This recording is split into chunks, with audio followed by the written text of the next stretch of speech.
Okay, I only have one item for you all at the top, a brief preview of the president's schedule for next week. On Monday, he will visit FEMA headquarters in D.C. to receive a briefing on the Atlantic hurricane outlook and preparedness efforts. On Tuesday, he will mark the anniversary of the death of George Floyd. We'll have more details on what the plans are for that day soon, maybe later today, maybe later this weekend. On Thursday, the president will travel to Cleveland, Ohio to deliver remarks on the economy. And on Friday, his budget will be released, and he will also travel to Wilmington, where he will remain over the Memorial Day weekend. With that, Darlene, why don't you kick us off? Thank you. Wanted to start with Israel. Does the president or the White House have any concerns that the extent to which the Israeli Prime Minister continue the war will affect the president's own ability to continue to defend Israel's right to defend itself? I know that's a little circular, but... You mean domestically here, yes. Or? Yes. Well, first I would say that the president's set a clear objective from the beginning, which was to end the war, play any role we can ending the war, and bring it to a conclusion as quickly as possible. And at the beginning, that seemed highly unlikely, given there were thousands of rockets falling on Tel Aviv, and the Israelis were on a war footing and preparing for, by many reports, a ground invasion. So I would say what's important to look at and reflect on here is historic precedent and the fact that the conflict in 2014, many more lives were lost. Also, it went on for 51 days. So the president's view is that, and his view from the beginning was that through disciplined, intensive, and quiet campaign of diplomacy, and one where we would lead coordination in the region, we could bring an end to the conflict more quickly than it was intended to be. And it's also important to remember that Hamas is a terrorist organization, that Israel, of course, continues to have the right to defend itself. But what's most important from now forward, in his view, is to contemplate where we go from here, Darlene. And certainly he talked yesterday about replenishing support for the Iron Dome. And our view is that saved hundreds of lives, maybe more than that, given the effectiveness. Also to support through the United Nations continued additional assistance in rebuilding Gaza. We've already, of course, restarted our assistance that was ended in 2018 through UNRWA, through the United States, but we'll work through the UN, and we also will remain engaged deeply with diplomatic conversations with leaders in the region. So, obviously, anyone here domestically will have to make their own decisions, but I would say that it's important to convey what our intention was, what we feel that we feel this was concluded as a result of the president's engagement and frankly discipline from the beginning, much faster than these conflicts have been in the past. Go ahead. Go ahead, Darlene. Go ahead. We also heard this week a lot of Democrats shifting their tone on Israel. So is it time for the president or the White House or the United States to also perhaps start thinking about shifting the approach, its approach to Israel? What shifting in what way? You had a lot of Democrats who were frustrated that the president didn't call for a ceasefire immediately. That was one thing a lot of people were upset about. So, and the sort of, I don't want to say knee-jerk, but the U.S. position is that Israel has a right to defend itself. And there are a lot of Democrats who, I think, from what we heard them say this week, they don't necessarily buy into that. And so the thinking is there some shift in the approach to Israel? Well, Darlene, I think the reason I answered it the way I did is because obviously we all shared an objective of bringing an end to the conflict. The president's view and his strategic approach and that of his team was that the best way to do that was not to call out our allies and partners, but was to remain closely coordinated and to work in lockstep, and at the right moment to convey it was time to wind it down.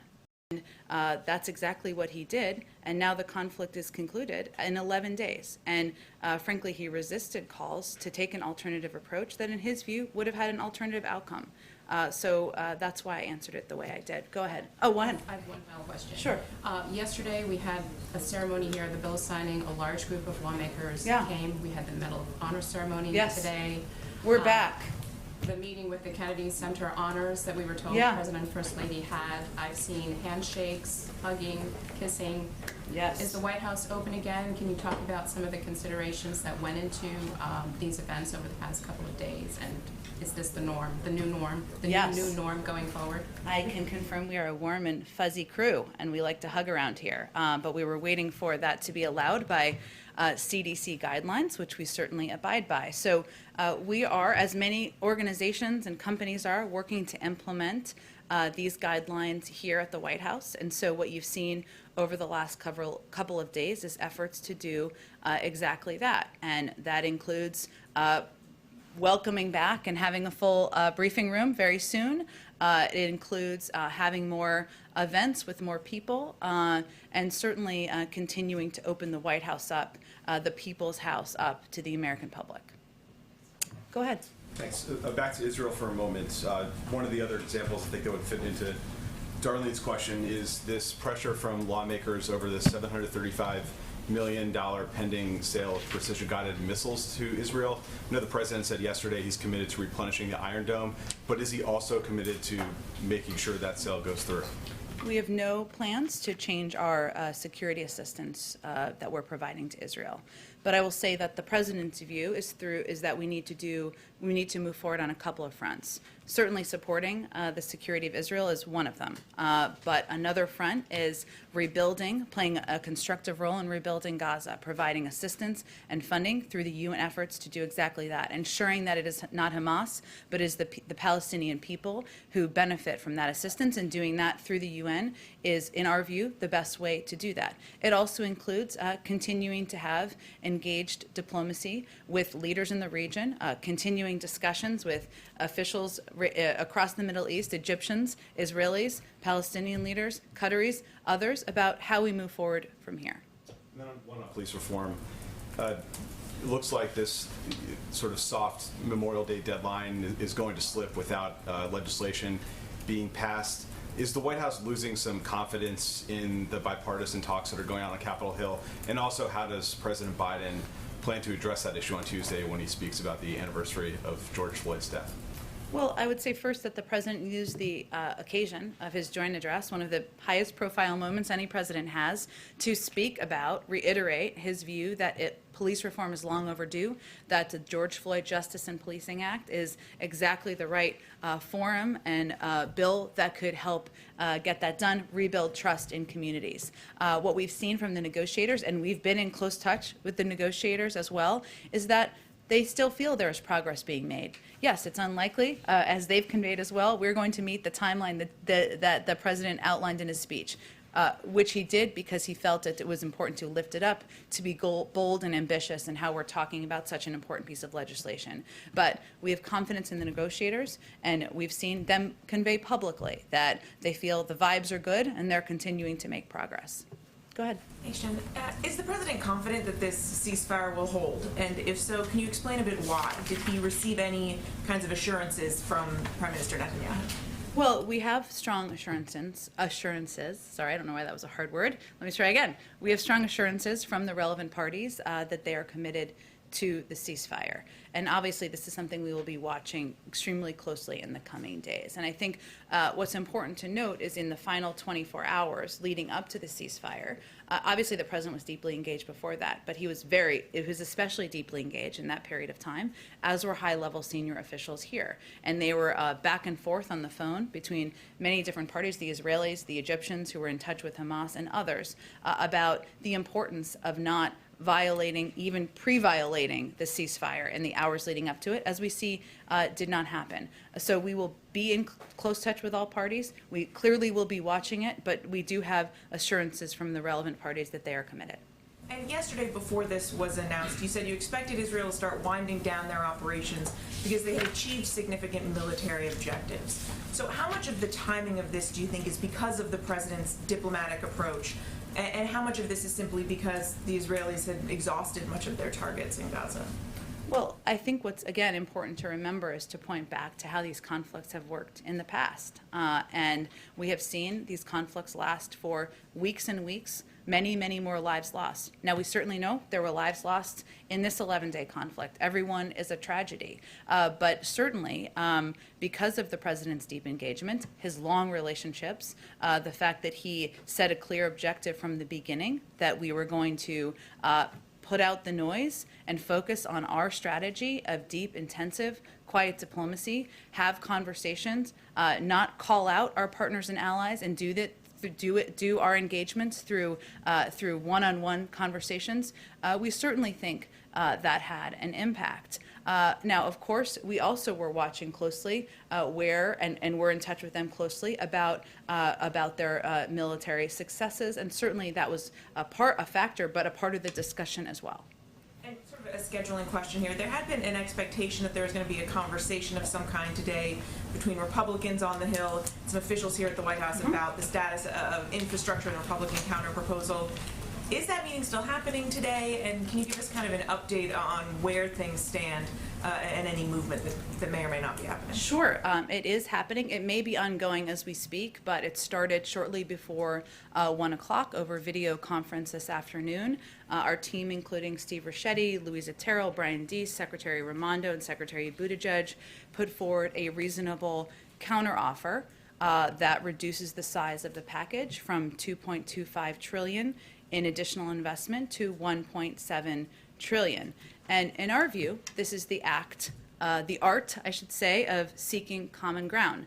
This proposal exhibits a willingness to come down in size, giving on some areas that are important to the president, otherwise they wouldn't have been in the proposal, while also staying firm in areas that are most vital to rebuilding our infrastructure and industries of the future, making our workforce and our country more competitive with China. We actually have every intention to share the complete totality of the counterproposal with you all. We'll just wait for the meeting to conclude to do that.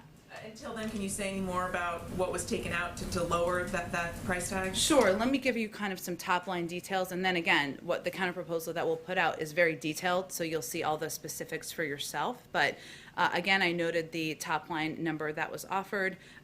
Our proposal also involved shifting investments in research and development, supply chains, manufacturing, and small business out of the negotiation into other efforts, such as the Endless Frontiers Act and the CHIPS Act, which, as you know, there's ongoing discussions and negotiations on a bipartisan level about those as well. The proposal also agreed to reduce the funding request for broadband to match the Republican offer, and to reduce the proposed investment in roads, bridges, and major projects to come closer to the number proposed by the senators. This is all in the spirit of finding common ground. Now, at the same time, as I alluded to, the counteroffer also reflects our view that the Republican offer excludes entirely some proposals that are key to our competitiveness, key to investments in clean energy and in industries of the future, and rebuilding our workforce, including critical investments in our power sector, building and construction, workforce training, veterans hospital construction, and the care economy. So we push for increased funding levels for critical transportation infrastructure like rail, especially considering China's level of investment in such projects, as well as the elimination of lead pipes that poison drinking water, and resilience projects as extreme weather events, as we've seen around the country, continue to become more common as a result of climate change. And lastly, any changes to how you would like to pay for all of this? We also reiterated, or the intention is to reiterate, the fact that the president is not willing to raise taxes on Americans earning under $400,000 a year through a gas tax or through user fees. He believes that the extraordinarily wealthy, that companies that many of whom have not paid taxes in recent years can afford a modest increase to pay for middle-class jobs. Do you have another question? There, you good? Okay, go ahead. Just heard you describe the infrastructure negotiations as the art of seeking common ground. At some point, does that become the art of the deal?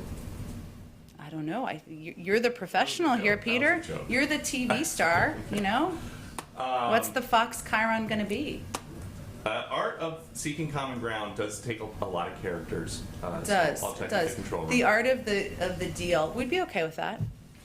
Yeah. With the art of the deal, I think that's a headline. Well, there you go. An art of a different kind of deal. A deal for the working people. Got it. Okay, go ahead. So Glad we could work that out. Thank you very much. On Israel, how much credit does President Biden think he deserves for the ceasefire that was negotiated by the president of Egypt? Well, first of all, the president's focus was on one objective, which was bringing an end to the conflict as quickly as possible. As you know, and as our briefing day in and day out was evidence of, there was criticism, and as Darlene's question was evidence of, there was criticism coming from many sides. We kept our head down, focused on our strategic objective, focused on intensive, quiet diplomacy to bring an end to the conflict as quickly as possible. Our engagements with the leaders of Egypt, the leader of Egypt was a key part of that discussion and a key part of bringing an end to the conflict, given their important relationships with Hamas. And I know, because we are just trying to understand all these, the dozens of calls and who played what role. The president extended his sincere gratitude to President al-Sisi and the other senior Egyptian officials who played a critical role in the diplomacy. So if their role was critical, how does the White House describe President Biden's role?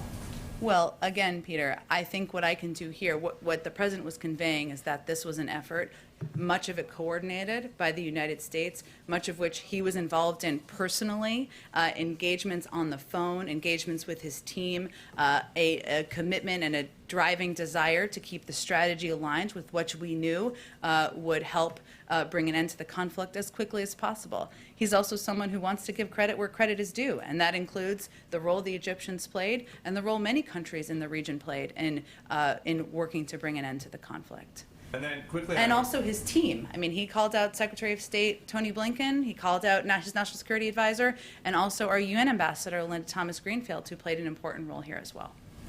Quickly on immigration, the governor of Tennessee says that he was asked and he declined a Biden administration request to house unaccompanied minors. And in coming days, or in recent days, there have been some reports that at least 4 planes filled with unaccompanied minors landed in his state, some in the middle of the night.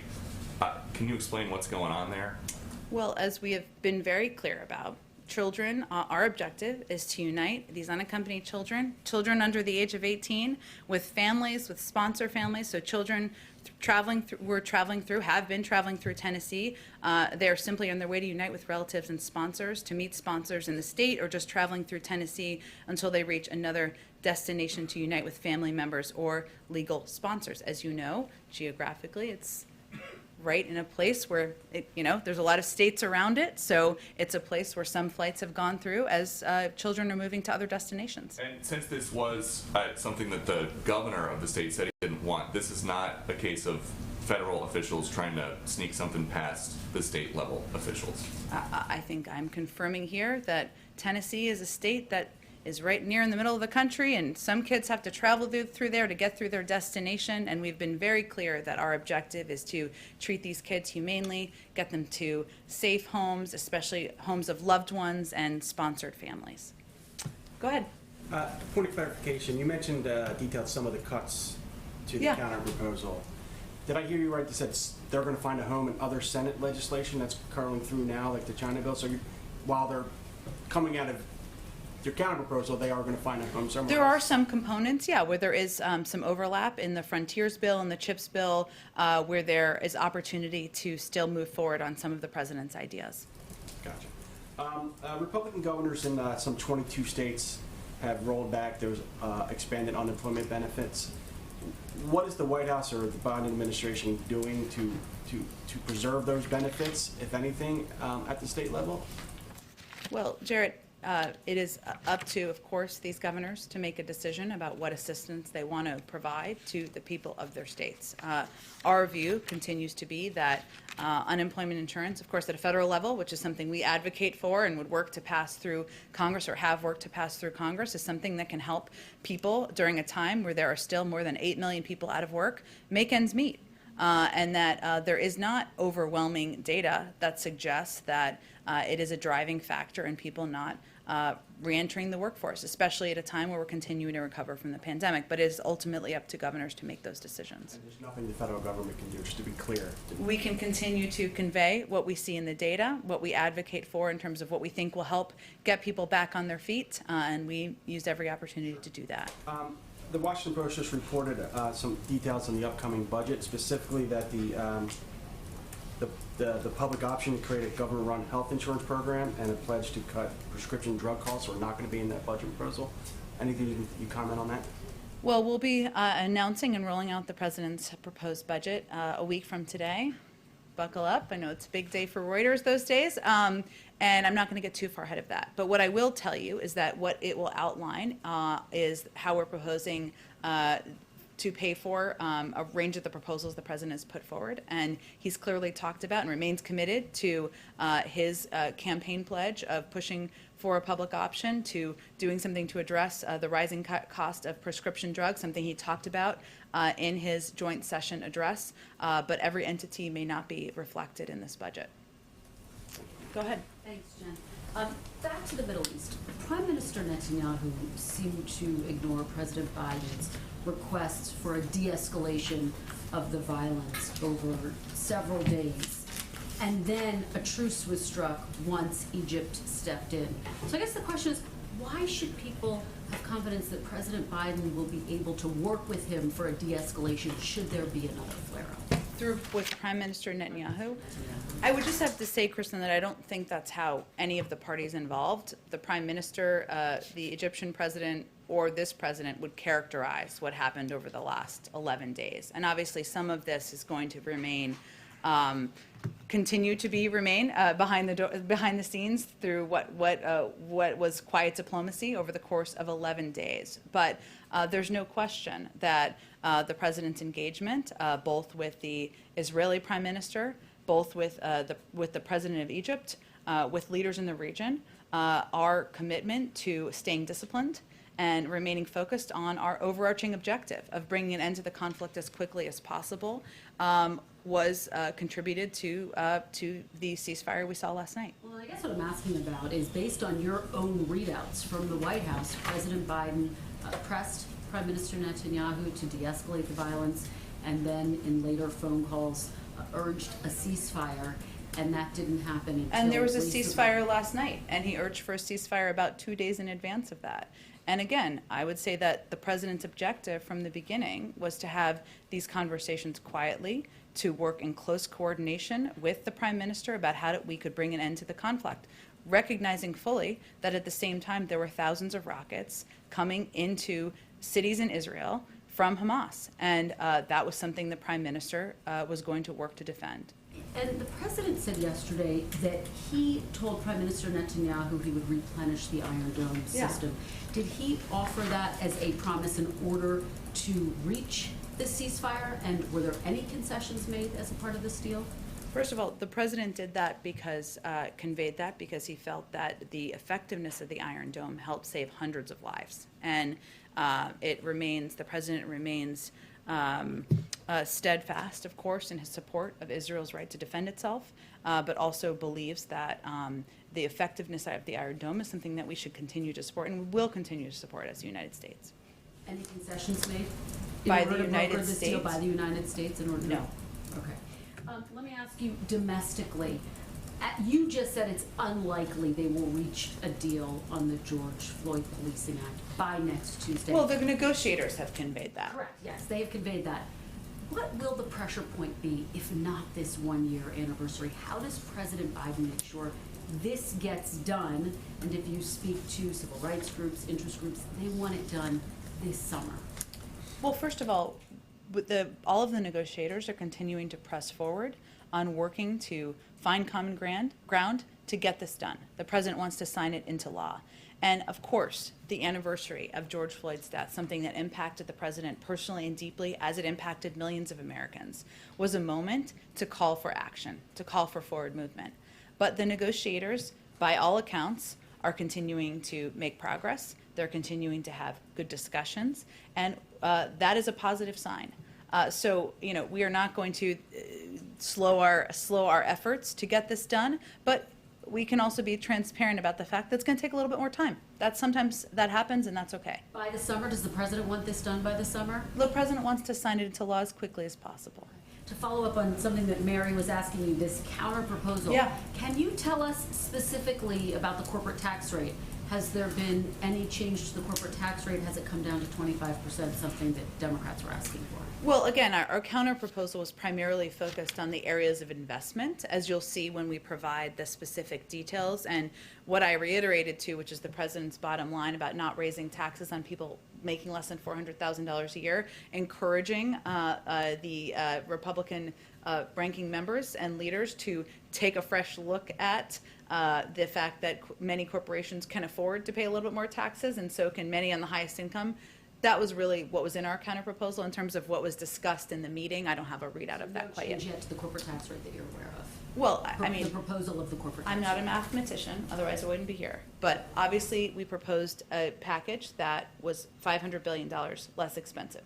So it needs less pay-fors. But what that looks like will have to be a part of the negotiation.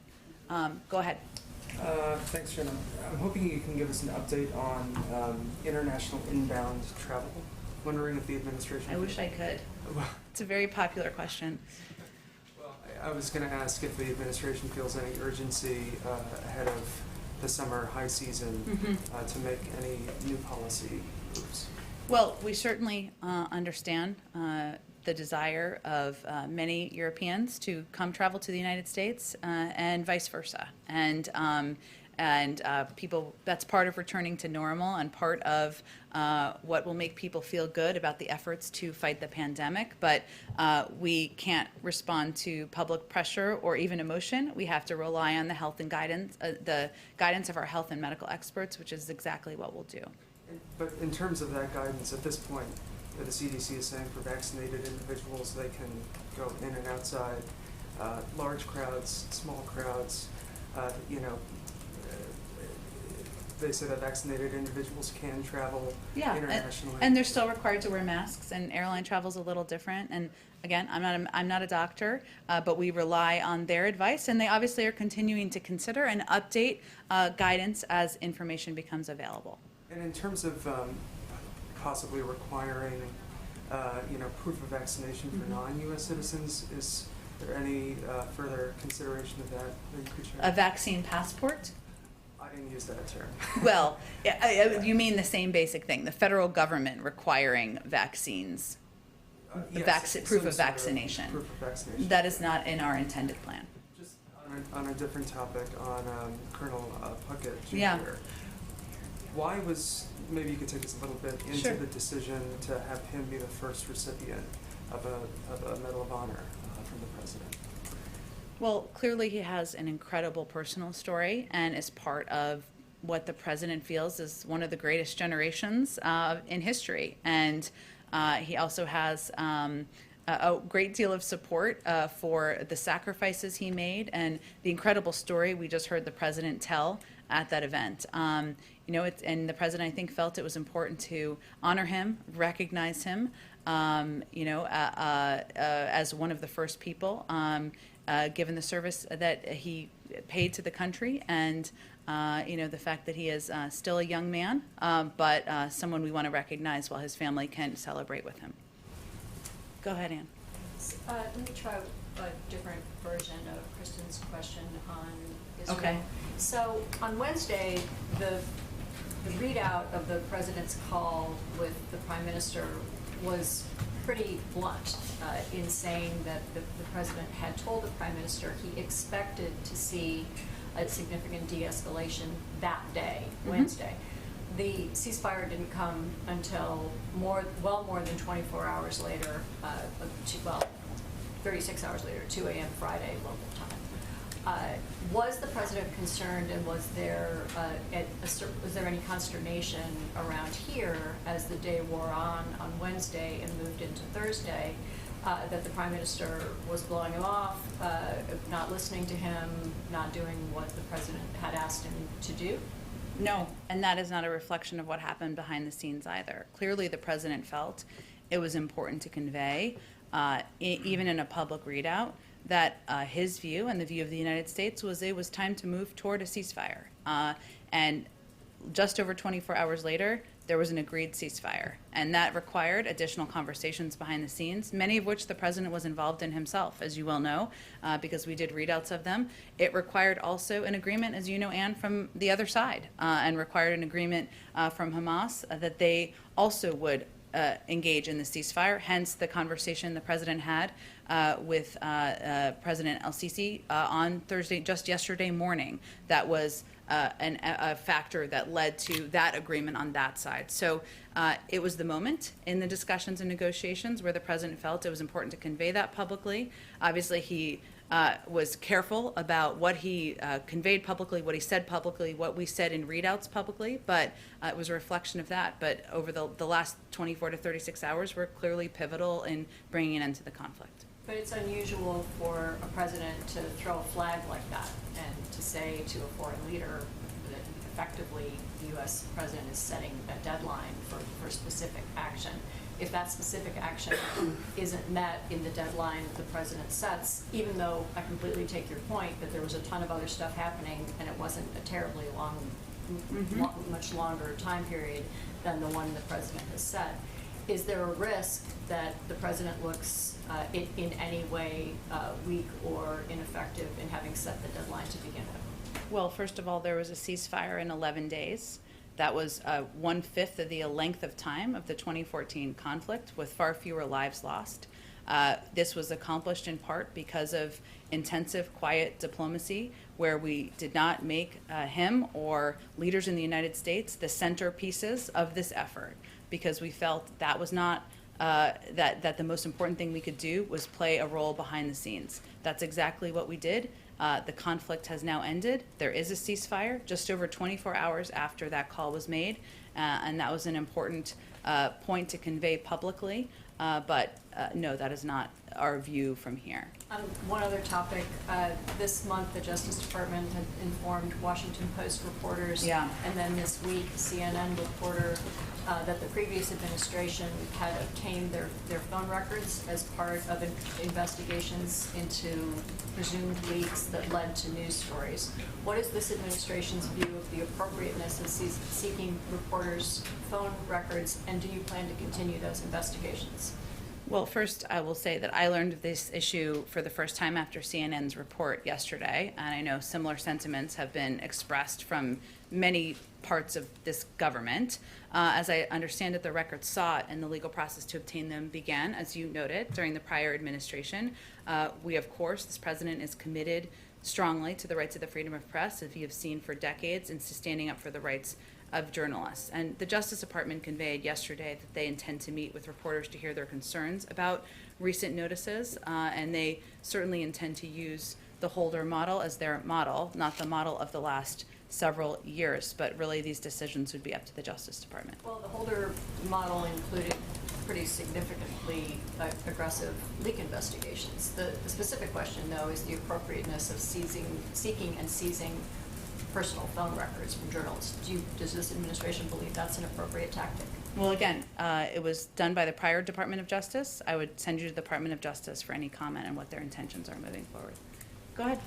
There was a Marist poll that came out earlier weighing race relations in the U.S. with 17% of people saying that they did not believe that things had, 17% believing, only 17% things had changed. Earlier you talked about police reform and what the administration is doing. You mentioned building trust in communities, but what does that actually mean? Well, I think the reason I referenced that is because obviously passing, or our view, I should say, is passing the George Floyd Justice and Policing Act into law, ensuring that there is more accountability, more requirements and restrictions in place for departments across the country, and also would be a contribution to rebuilding trust in communities. Obviously, there's more that needs to be done beyond that. That's not the only step, far from it, but I think our view and the President's view is that signing this bill into law would make a contribution. Also, what concerns, with concerns among parents about potential long-term effects on children associated that have gotten the vaccine, any type of surveillance outside of the 2-year plan that's been described by Pfizer has the administration considered to help kind of quell the concerns of parents?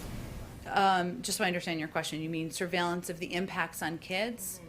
Well, first I would say that the most important thing we can say, message we can convey from this administration is it's okay to have questions and concerns, and your primary care physicians and doctors are absolutely the right people to answer these questions now and a year from now and 3 years from now. And certainly there has been a great deal. The process of approving vaccines in the United States is the gold standard. We have the highest standards in the world, and our health and medical experts are confident in that.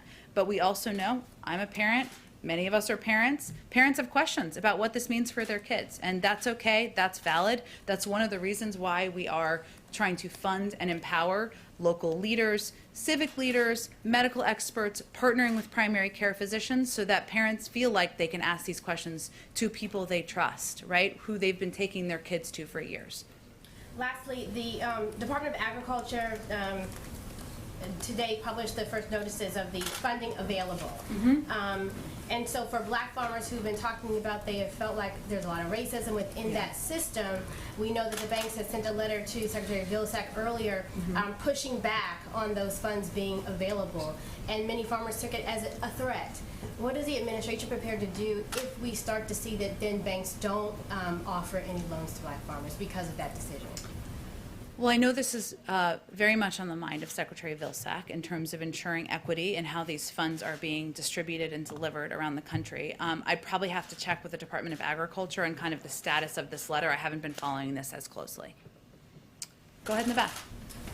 On infrastructure, you mentioned some of the items removed in this U.S. counteroffer kind of migrating to other proposals, other pending legislation. Could some of those then be included in the families plan? Well, look, I think the reason I referenced the CHIPS proposal and, of course, the Frontiers proposal is because, as you know, those are negotiating and working their way through in a bipartisan fashion at this point in time. But as I've also said from here, but I'll restate, what the president's put forward is a bunch of large, bold ideas, right? The mechanisms and the mechanics of how they move forward, we're very open to working with Congress on what that looks like. So there is some overlap in some of the pieces proposed in the jobs plan with some of the components in the CHIPS plan and the Frontiers plan. Hence, there's an opportunity to move those ideas forward.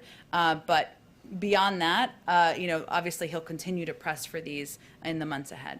And the original proposal had pretty ambitious plans for electric vehicles. I think you referenced this a little bit before, but a lot of GOP skepticism about some of those plans. So in the counter proposal, are you guys ratcheting back on those at all? Or? Yes, absolutely. And again, you'll see the specifics when we put out the our entire counter proposal, but certainly investments in the electric vehicle industry, charging stations, industries of the future, which in our view are going to be the backbone of communities around the country, including communities like Dearborn, where the president was earlier this week, are areas where we feel we need to continue to invest to be competitive with China and boost our workforce. Go ahead in the back. Thanks, Jen. The administration has said that it wants to work with Japan and South Korea to stand up to China's aggression. But as you know, South Korea and China, they're heavily dependent on, South Korea and Japan's economies are heavily dependent on China. And there's also been some reports about the South Korean side being reluctant to add any language that might upset the Chinese in today's joint statement. So how is the administration going to work with South Korea and Japan when it comes to standing up to Beijing when their economies are so closely tied to China? Well, first let me say that it should send a clear message about the importance of these partnerships and alliances that the first two bilateral meetings the president has had after today are with Japan and South Korea. And obviously there are a range of means we coordinate and communicate with both of those countries, including through our trilateral discussions that we've already participated in at a very high level from the federal government with our National Security Advisor and our Secretary of State. We certainly recognize that fundamentally our two countries, the United States and South Korea, may look at aspects of our relationship with China similarly and some aspects differently. And that will be a part of our discussion and a part of what we understand going into these discussions that are ongoing now. But At the end of the day, we feel there's areas of cooperation and partnership with South Korea. As you know, there was a big announcement that was made today, which we welcomed, which is significant investments in the United States by South Korean companies, totaling more than $25 billion, which that reflects the longstanding close economic ties between the United States and South Korea. And we expect there to be continued opportunities for those type of economic engagements and cooperation. Just one more. There's, as you know, there's ongoing tension between South Korea and Japan. Will he urge President Moon Jae-in today to improve its relationship with Japan? Well, first, we continue to promote expanded trilateral U.S. South Korea-Japan cooperation. Again, you've seen that through the trilateral meetings that we've had at a very high level. We not only want to strengthen America's relationship with our allies, but also between our allies, and nowhere's that more important than between South Korea and Japan. So certainly, there's a range of topics they'll discuss, and they'll have a press conference to talk about all of it. Go ahead. Thank you. Oh, I'm sorry. I'll go right to you next. I will not forget you. Sorry, I was jumping around. Go ahead. Thanks, Jen. I wanted to ask about President Biden's conversation with Rep. Rashida Tlaib on the tarmac in Michigan. What was his reaction to what she said, which was reported to be that she told him the U.S. can't continue to give the right-wing Netanyahu government billions of dollars to commit crimes against the Palestinians? Well, the president spoke about how impressed he was by Congresswoman Tlaib at the event he had after he had the conversation with her. So I think he spoke to that already. And certainly he understands that there are a range of viewpoints as it relates to the conflict in the Middle East, which we were in the heat of over the last several days. And he felt it was important to have a discussion with her on the tarmac so he could convey his point of view, certainly hear hers, and he'll look forward to continuing to engage moving forward. Go ahead. Thanks, Jen.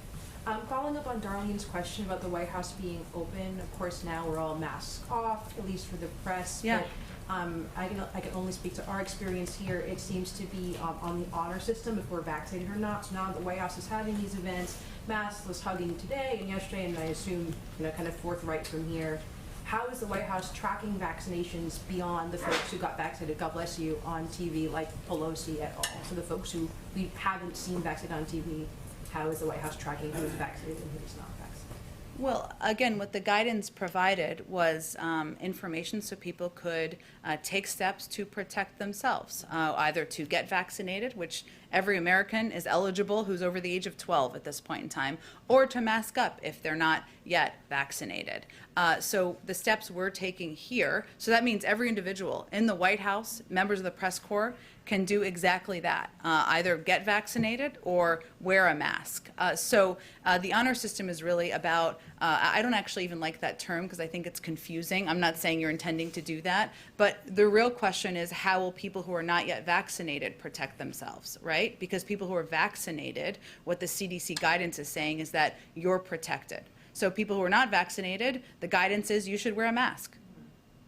Okay, but the White House is not going to go out of its way to necessarily verify this individual or like I've been vaccinated or not, so she's cleared to wear a mask. That's not the plan. That's not the role we're going to play. Okay, awesome. Just wanted to Sure. clarify. And then a quick follow-up on the budget proposal coming out next Sure. week. A couple of things that were not included were very progressive ideas like prescription drug reform and student debt relief. And you touched on this a little bit earlier, but I just want to get clarification. A message to progressives who might feel a little bit gypped or let down that they voted for Biden to get these specific things through in the first 100 days of the first year, and they feel like, well, maybe that's not going to be accomplished for them. So any message directed to those people? Well, first I would say, again, we'll roll out the totality of the budget. You'll have more paper and fact sheets than you know what to do with a week from today. And so I don't want to get too far ahead of that. But what is important for people to remember is that the president talked about his commitment to the lowering the cost of prescription drugs in his joint session address. He remains committed to continuing to make healthcare more affordable and more accessible for Americans. Is the totality of everything he wants to accomplish in his presidency done in the first 100 days? Clearly not, because we've passed that period of time. And will every single thing he wants to get done in his presidency be reflected in the budget? It won't. But that doesn't mean he's not committed to it, and it doesn't mean that he doesn't have a desire to move all of these agenda items forward that he talked about in his joint session address and that he talked about when he was running for president. Go ahead in the back. Good afternoon.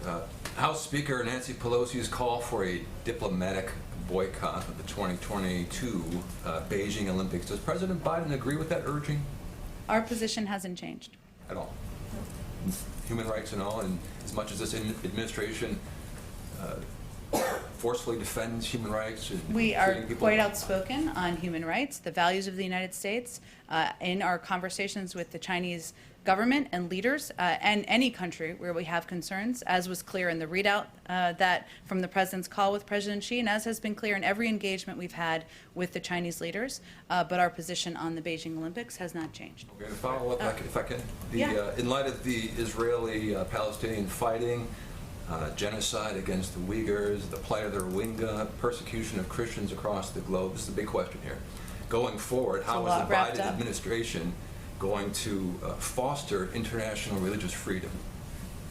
Well, there was a lot wrapped up in there. What I will tell you is that, broadly speaking, the president and the administration, the Secretary of State, will continue to advocate for freedom of religion, freedom of expression, freedom of media around the world, when they have engagements diplomatically, when we have bilateral meetings, through public and private conversations. And closer to home, finally, we've seen gas prices rising. It's a much different topic here. Gas prices rising significantly, and we all know that they hurt poor people. They hit them the hardest. Right? Every dollar that That's comes why in. it's so perplexing that some are proposing user fees, but it's another topic. All right. Well, you want to continue on your?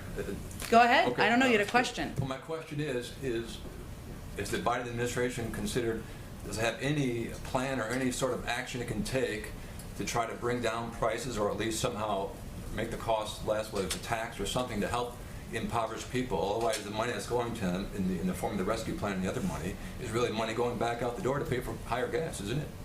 Well, first I would say that the president's plans, his proposals, whether it was the American Rescue Plan, his American Jobs Plan, his American Families Plan, have all been proposed through the prism of what he can do to help working people, help people trying to make ends meet, help people trying to put food on the table. His proposals have helped cut childhood poverty in half by this year. It's helped put 1.5 million people back to work, has helped ensure that families and parents have a little bit of extra assistance so they can cover the cost of childcare. So that has been the prism through which he's made all of his proposals. I have to wrap this up in a minute here. Just but a quick point yeah. of clarification. What did you mean when you said that when it comes to spying on journalists, this DOJ is going to follow the Holder model? Because Eric Holder was the Attorney General when the DOJ was spying on the Associated Press and was obtaining phone records for bureaus and individual journalists? Well, the question that was asked, which was a good question, was about the records that were taken or seized or however you want to characterize it, during the last administration, and we're not going to follow the Barr model. I would say I would point you to our Department of Justice to how they will approach that issue. You said the Holder model, and Eric Holder did monitor the phone records of journalists. I think I would point to the Department of Justice here. All these decisions would be made by our Attorney General and the Department of Justice. And again, they are going to be meeting with journalists to hear their concerns. And certainly we will continue to advocate for freedom of press, freedom of expression in the United States, of course, but also around the world. Thank you, everyone. Oh, I'm sorry. I don't unintentionally forget. It's my favorite part of the week. Go ahead. Hello. How are you? I'm good, thank you, Jen, for the opportunity. My name is Andrew Pang. I'm with the YAPI, a publication dedicated to tracking Asian American and Pacific Islander activism. I have two questions. The first one's on anti-Asian hate. In addition to the COVID-19 Hate Crimes Act that the president signed yesterday, the administration also announced plans back in March to reestablish the White House Initiative on Asian Americans and Pacific Islanders.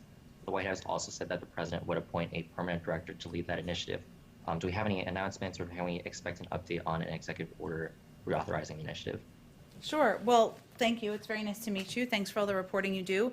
I will first say that reinstating and expanding the White House Initiative on Asian American and Pacific Islanders and ensuring that it is successful is a top priority for the president. He's committed to reestablishing the initiative, as he talked about early on in his presidency. We hope to have more on that soon. So soon coming weeks on more specifics and an update. As you noted, he signed into law a bipartisan bill, the COVID hate crimes bill legislation yesterday. First big event here at the White House with bipartisan support. Welcome people to the White House. That just conveys how important that legislation was to him.